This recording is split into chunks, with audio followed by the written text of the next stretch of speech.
There's been a pretty sharp increase in developers being targeted. We've seen this all this year. And this is because attackers, especially state-sponsored attackers, have figured out that developers are a really juicy target.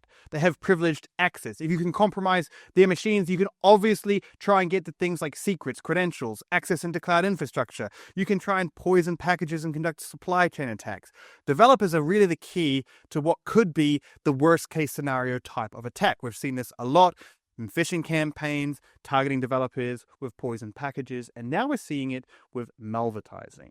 Now, malvertising is malware through advertising. Arctic Wolf Labs actually uncovered that GitHub was being used as a way to deliver malware through malvertising, and EyeSecurity have now also discovered that Docker Hub is being used in a nearly identical way by the same threat actors. To talk about this, I kind of want to start at the beginning. So Arctic Wolf Labs in August released a report that basically showed how attackers were mimicking GitHub through advertising campaigns. And essentially, when you searched for GitHub desktop, the top result was for a malicious page. But here's the kicker. When you look at the URL of the advertisement, it said github.io. And when you went to it and you looked at the domain that you were at, you were on github.io. And that is because GitHub allows you to create something called GitHub pages. And that's what this was. It was an attacker-owned page that just happened to be hosted at the GitHub domain.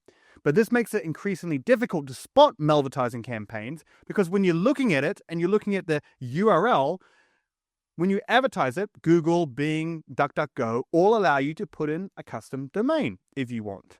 The custom domain has to be a part of the domain that you're at, so it has to be part of github.io, but you can just be github.io.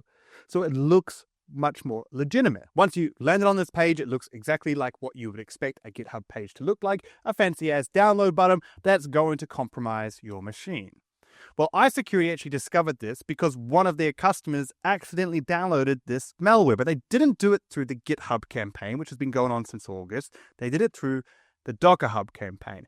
Exactly the same process. They created a malicious Docker Hub page that they were advertising in places like Bing. And again, when you looked at the domain, it was to pub.docker.com, the legitimate domain that you would somewhat expect. Once you landed on there, you got to a Docker image with a README that explains to you how to download Docker Hub.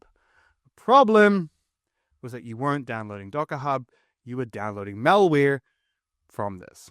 When researchers actually started investigating the counts of these attackers, they also found things and extensions for places like Git, like Slack, like Chrome. So we can expect many more malvertising campaigns targeting developers at these specific tools too. Preventing this is kind of tricky, and to be honest, I only really have pretty weak advice right now. Be vigilant. Make sure when you download something, you do it through the home page.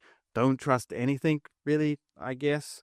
And ultimately, make sure you're scanning anything that you download for known signatures of malware.